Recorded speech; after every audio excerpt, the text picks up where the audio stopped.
One guy that I doubt will be seen in the first team anytime soon, sadly, is Hayato Inamura. Brendan Rodgers, he looked in good spirits the other night after the game, but he came out and confirmed, following the full-time whistle, that Celtic's new signing, Inamura, he wasn't a player for the first team. I mean, I don't know about you.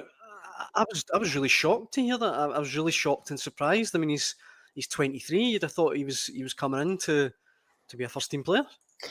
Yeah, I think he's only had 6 months professional experience. I think He was at uni before, wasn't he? He was at uni up until with 21. the Japanese system, they come through the universities. It's a bit like Rio Hatate as well. He didn't really have much experience by the time he joined Celtic, but yeah, I mean, it's in a way it's refreshing to hear the manager come out and be upfront and honest, because the fans are wondering, is he going to be involved with the first team? Is he going to be a left back? Is he going to be a centre back?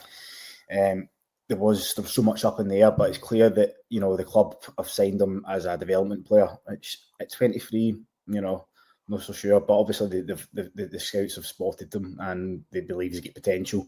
He can play as a left-sided centre back or at left back. So I think for him, if Celtic's plan is to loan him out, I would like to see him loaned out in the Scottish Premiership. In Scotland, and become adjust to Scottish football, the robust nature of playing in Scottish football.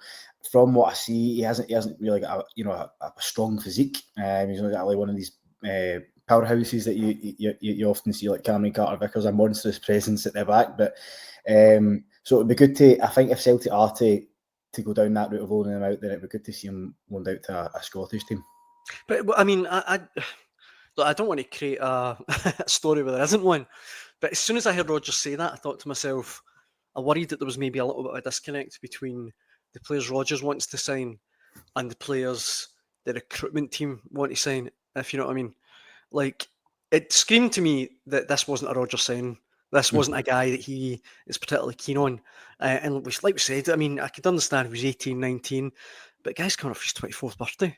If he's not going to play for Celtic now, I can't see him ever playing for Celtic. Yeah.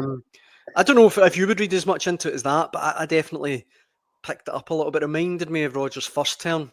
Who was the winger? Remember he signed the winger? Yeah, Marion Shved. That's it. Well done. Yes, Marion Shved. Marion Shved, and he signed him. We've got a million wingers. We don't need another one. And Marion Shved must have heard that and been like, "Oh, brilliant, nice one."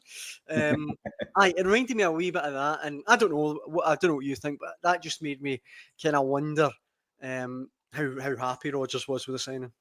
Yeah, I mean, there's a transfer committee at Celtic like every other club, and it might, we'll probably talk about it later on, Dan, but Brendan Rodgers might not even be here this time next year, so I think he's, you might see a glimpse of him pre-season.